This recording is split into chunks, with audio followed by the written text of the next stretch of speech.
안녕하세요. 요한복음 18장 1절에서 11절까지 말씀 함께 보시겠습니다. 요한복음 18장은 예수님의 순환 이야기의 시작입니다. 예수님의 체포가 십자가의 죽으심을 위한 체포가 본격적으로 시작되는 장면입니다. 하지만 요한복음 이 사건을 단순히 비극적인 체포 사건으로 묘사하고 있지 않습니다.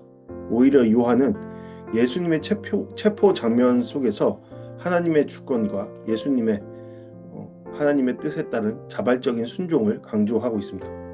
이 장면에서는 몇 가지 중요한 특징이 있는데요. 첫 번째로는 예수님은 체포되는 상황 속에서도 모든 일을 알고 계셨고 주도권을 가지고 계셨다라는 겁니다. 그리고 두 번째로 예수님은 제자들을 보호하시면서 자신이 대신 고난을 감당하셨다라는 겁니다.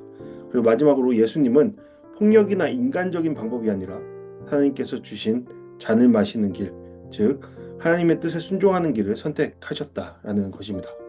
오늘 본문은 단순한 체포 이야기가 아니라 하나님의 계획 속에서 이루어지는 구원 사건임을 보여주고 있습니다. 이러한 내용 함께 살펴보시겠습니다. 예수님은 제자들과 함께 기드론 시내 건너편 동산으로 가셨습니다.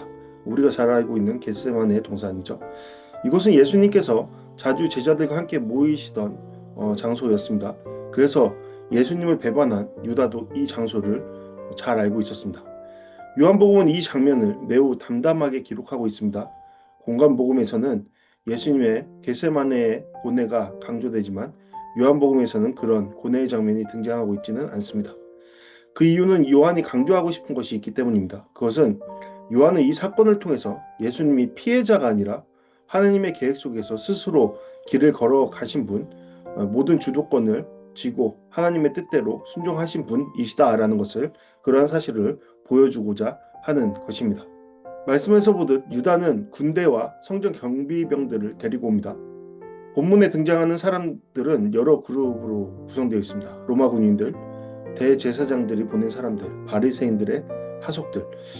이들은 횃불과 등과 무기를 가지고 예수님을 잡으러 옵니다. 네, 횃불은 잘 보기 위함이고 무기는 힘을 과시하기 위한, 힘을 나타내기 위한 것입니다. 실상 세상의 그 힘을 말하고 있는 것입니다. 이 장면에 아이러니가 있죠. 온 세상이 무장하고 한 사람을 잡으러 온 것이다 라는 겁니다. 세상의 힘을 사용해서요. 하지만 요한복음은 이 상황 속에서도 예수님이 전혀 두려워하거나 숨지 않으셨다라는 사실을 강조하고 있습니다. 네, 왜 그럴까요? 예수님은 세상이 아닌 하나님을 경외하시는 삶을 사셨기 때문입니다. 따라서 예수님은 도망하지 않으셨습니다. 오히려 그들을 향해 먼저 나아가시면서 자신이 누구인지 밝히셨습니다.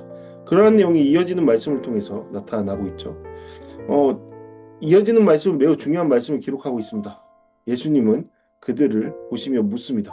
너희가 누구를 찾느냐? 그들은 말하죠. 나사렛 예수다. 그때 예수님은 말씀하십니다. 내가 바로 그니라. 이 표현은 단순한 자기소개가 아닙니다. 헬라어로 보면 이 표현은 나는 스스로 있는 자다라는 하나님의 이름을 떠올리게 하는 표현입니다. 곧 예수님은 자기 자신이 무엇을 하실지, 지금 이 자리에서 무엇을 행하실지를 분명히 알고 계셨던 것입니다. 그래서 예수님이 이 말씀을 하셨을 때는 그들이 물러가서 땅에 엎드려졌습니다. 이 장면이 매우 중요한 의미를 갖죠. 예수님은 체포되는 상황 속에서도 하나님의 권위를 가지고 계셨던 분이다라는 사실을 보여줍니다. 나는 스스로 있는 자다. 곧 내가 하늘에 있는 자다. 하나님이시다. 라는 것이죠. 예수님은 무력하게 잡히신 것이 아니라 스스로 자신을 내어주신 것이다. 라는 것을 우리는 확인할 수 있죠. 만약 예수님께서 그들의 그러한 것들을 허용치 않으셨다면 그들에게 붙잡히지 않으셨을 것이다. 라는 겁니다. 예수님은 다시 쓰러져 있는 그들에게 묻습니다. 그들은 분명 뭔가 신적인 경험을 통해 두려워하고 있었을 겁니다. 예수님 물으시죠. 누구를 찾느냐? 그들은 다시 말합니다. 나사렛 예수다. 그때 예수님은 이렇게 말씀하십니다. 나를 찾거든 이 사람들을 가게 하라. 이 말씀은 단순한 요청이 아니죠. 요한은 이것이 예수님 이전의 말씀의 성취라고 설명하고 있습니다. 예수님은 이미 말씀하셨죠. 아버지께서 내게 주신 자 중 하나도 잃지 않았습니다. 네. 이러한 예수님의 말씀은 단순한 요청이 아니라 곧 하나님의 뜻을 이루신과 동시에 자신이 누구신가를 보여주시는 장면입니다. 예수님 마지막 순간까지 제자들을 보호하시는 선한 목자로서 행동하시죠. 그런 선한 목자 대신 예수님 우리 함께 하시고요. 예수님은 자신이 대신 붙잡히심을 통해서 제자들이 안전하게 떠나도록 하십니다. 그러면서 동시에 하나님께서 그들을 향해서 뜻하신 바를 이룰 수 있도록 준비하십니다. 그들을 보호하시면서요. 이때 베드로가 칼을 꺼내죠. 대제사장의 종 말고의 길을 그렇게 자릅니다. 이것은 앞서 말한 세상의 힘과 베드로의 힘의 어떤 대결이라고 볼 수 있습니다.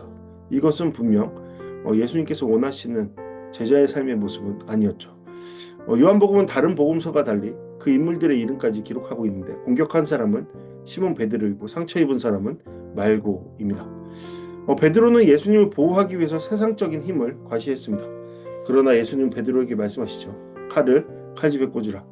그리고 이렇게 말씀하십니다. 아버지께서 주신 잔을 내가 마시지 아니하겠느냐. 실상 베드로는 알았어야 했습니다. 예수님께서 원치 않으셨다면 그 길을 가시지 않았다라는 것을요. 이 모든 상황들이 하나님의 계획 속에 있다라는 것을요. 여기서 잔은 십자가의 고난을 의미합니다. 구약에서 이 표현은 종종 하나님의 진노와 고난의 잔을 의미합니다. 예수님은 그 잔을 피하려 하지 않으셨습니다. 오히려 묵묵히 받아들이셨습니다. 예수님의 길은 폭력의 길이 아니라 순종의 길이었다라는 사실을 보게 됩니다. 여러분, 우리는 오늘 말씀을 통해 무엇을 배워갑니까? 무엇을 알 수 있습니까? 예수님께서는 순종의 길을 걸어가셨습니다. 자신의 힘을 나타내는 삶이 아니라 자신의 힘을 하나님께 올려드리고 하나님을 통해서 살아가는 삶을 살아내셨습니다. 반면에 베드로는 예수님과 함께 서 있었으나 그러한 예수님을 지금은 따르지 않는 모습을 취했습니다.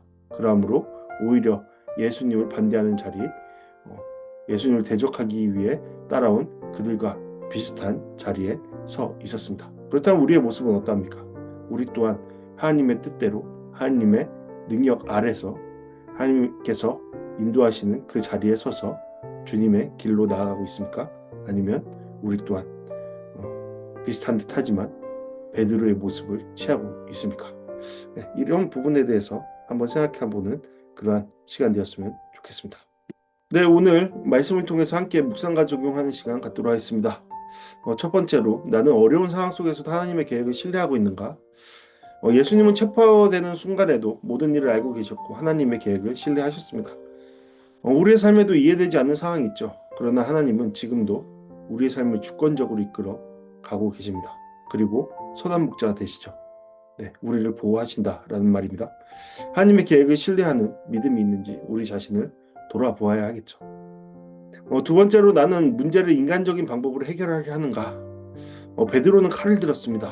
그는 예수님을 위해 싸운다는 그런 일념으로 칼을 들었습니다. 하지만 예수님은 그 방법을 거절하십니다. 우리도 종종 분노, 힘, 인간적인 방법으로 문제를 해결하면서 거기에 하나님의 뜻, 하나님의 생각, 하나님의 말씀을 앞세웁니다. 하지만 그것은 그것과 결을 달리하죠. 예수님은 순종과 사랑의 길을 선택하셨다라는 것을 기억해야 합니다. 그렇다면 나는 어떤 방법을 선택하고 있는지 생각해 봐야 하겠죠. 세 번째로 나는 예수님을 따르는 삶을 살고 있는가 생각해 볼 수 있습니다. 예수님은 제자들을 위해 스스로 고난의 길을 선택하셨습니다. 예수님의 길은 편안한 길이 아니라 십자가의 길이었습니다. 우리는 그 길을 따르는 사람들이죠. 그렇다면 나는 정말로 예수님의 길을 따라 믿음으로 살아가고 있는지를 돌아봐야 할 것입니다. 어떠한 답을 우리는 내어놓을 수 있습니까?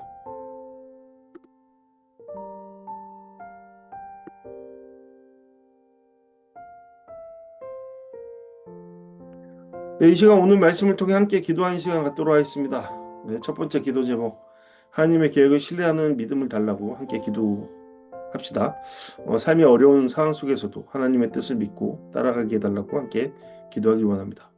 두 번째로 인간적인 방법이 아니라 하나님의 방법을 선택하게 해달라고 함께 기도하기 원합니다. 분노나 힘이 아니라 믿음과 순종으로 살아가게 해달라고 함께 기도합시다. 세 번째로 예수님의 길을 따라 살아가는 제자가 되게 해달라고 함께 기도했으면 합니다. 예수님처럼 순종하며 살아가는 삶이 되도록 함께 기도하기를 바랍니다. 이러한 기도 제목으로 함께 기도하시겠습니다.